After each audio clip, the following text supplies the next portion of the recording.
अस्सलाम वालेकुम। क्या हाल है सबके। उम्मीद करती हूँ कि सब खैर खैरियत से होंगे।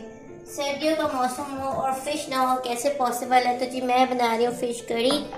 इजी क्विक रेसिपी है, क्योंकि फिश वैसे भी जो है वो कुकिंग का उसका इतना टाइम नहीं होता। ओवर कुक हो जाए तो वो फिर वो आटा हो जाती है। अच्छा जी, पैन में सबसे पहले हमने घी ऐड किया है। इसमें मैंने ऐड करना है ऑनियन पेस्ट। एक नॉर्मल साइज का ऑनियन है, उसका मैंने पेस्ट बना लिया है। बिस्मिल्लाहिर्रहमानिर्रहीम। अच्छा जी, प्याज को मैंने घी में ऐड कर दिया। इसको हमने इतना फ्राई करना है कि इसका जो कलर है ना वो चेंज हो जाएगा। फिर जो है वो इसमें बाकी इंग्रेडिएंट्स ऐड होंगे। मैं करती हूँ इसकी भुनाई। अच्छा जी, मैंने इसको इतना जो है वो प्याज को ऑयल में फ्राई किया है कि वो उसका कलर टोटली चेंज हो गया, वो बिल्कुल पिंक हो गया। इस स्टेज पे मैंने इसमें ऐड करना है जिंजर गार्लिक पेस्ट। 1 से 1.5 टेबल स्पून जो है वो मैंने इसमें जिंजर गार्लिक पेस्ट ऐड करना था, पर क्योंकि वो ज़रा फ्रीज हुआ हुआ है। अच्छा जी, इसको हम मिक्सअप करेंगे और फिर इसमें हमने ऐड करना है टोमेटो पेस्ट।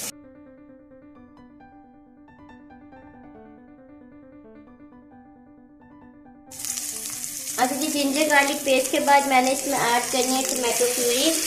और जो टोमेटो थे मैंने इसको ग्राइंड करते हुए साथ इसमें 1 से 2 ग्रीन चिलीज भी ऐड करी थी, ताकि फिश का जो फ्लेवर है वो बड़े अच्छे से आ जाए।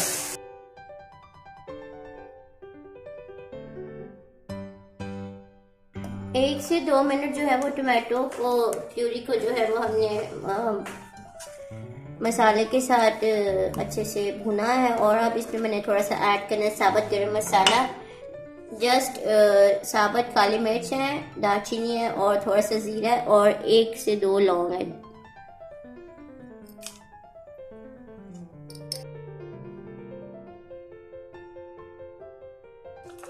अच्छा जी, फर्दर भुनाई के बाद अब जो है वो मैंने इसमें इसकी स्पाइस ऐड करने हैं। सबसे पहले लाल मिर्च 1 टीस्पून, हल्दी, धनिया पाउडर, तमाम जो स्पाइस हैं वो वही रूटीन के 1 टीस्पून ही हैं, जीरा पाउडर,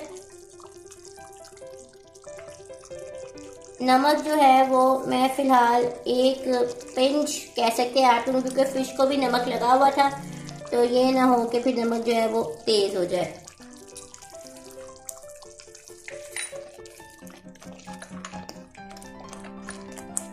मज़ीद इसकी भुनाई करेंगे और देन जो है वो हम इसमें फिश ऐड करेंगे। तो जी, मसाले की जो है वो हमने अच्छे से कर ली भुनाई और क्या कहते हैं साइडों पे घी भी आ गया।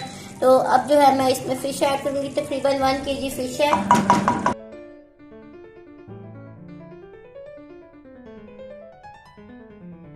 फिश डालने के बाद मिनिमम स्पून जो है वो चलाया करें, वरना फिश जो है ना वो भून जाती है।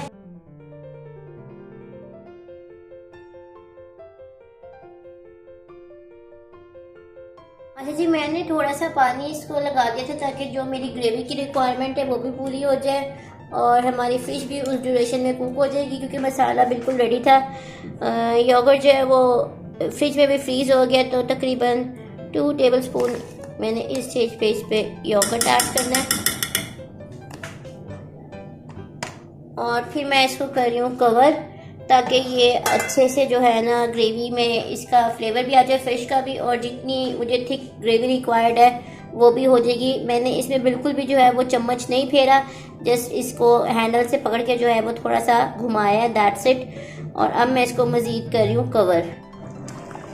अच्छा जी, मैंने इसको 10 मिनट जो है वो कवर करके पकाया और जो ग्रेवी कंसिस्टेंसी थी वो तो काफ़ी बेहतर हो गई, बट मुझे लगता है कि मज़ीद जो है वो मुझे इसको 3 से 4 मिनट पकाना पड़ेगा।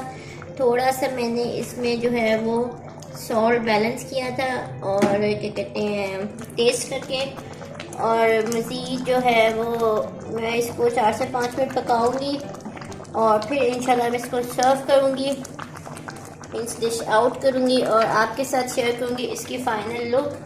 अच्छी, बहुत ज़्यादा थिक कंसिस्टेंसी भी नहीं रखनी इस कड़ी की, जस्ट नॉर्मल। बहुत ज़्यादा थिक भी जो है ना वो फिर राइस के साथ अगर आपने सर्व करनी हो तो फिर वो फ़ायदा नहीं होगा, बहुत ज़्यादा थिक हो जाएगा। तो नॉर्मल थिकनेस रखनी है, एवरेज। अभी जो है वो ये साइडों पे इसके घी आना शुरू हो गया है। ये भी मेरी रिक्वायर्ड ग्रेवी थी, वो भी रेडी हो गई। हल्का हल्का इसके ऊपर घी भी आ गया है माशाल्लाह से। अब मैंने इस स्टेज पे थोड़ा सा इसमें बटर ऐड करना है। 1-2 पिंच जो है वो गरम मसाला पाउडर,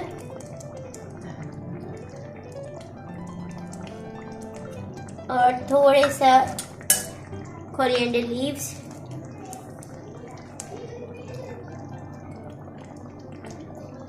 और फिर मैं इसको जस्ट 1 मिनट के लिए जो है वो कवर करूँगी ताकि बटर जो है वो अच्छे से मेल्ट हो जाए और गरम मसाले की जो खुशबू है वो इसके अंदर आ जाए।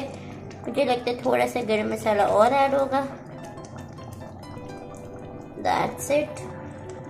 फिर मैं इसको करती हूँ डिश आउट।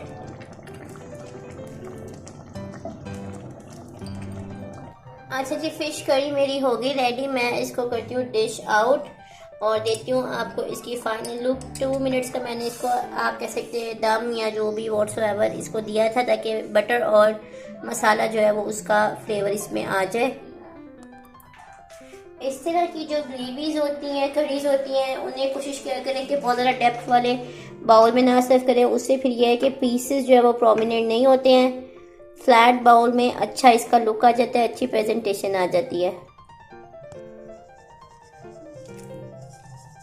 अच्छा जी, मैंने फिश कर ली डिश आउट और इसको गार्निश किया कोरिएंडर लीव्स के साथ। हल्का सा एंड पे थोड़ा सा जो है वो गरम मसाला, मज़ीद इसकी लुक बेहतरीन करने के लिए। तो इंशाल्लाह मैं मिलती हूँ आपसे नेक्स्ट वीडियो में। Thank you so much for watching. Please like and subscribe my channel, share it with your friends and family. Take care, अल्लाह हाफिज़।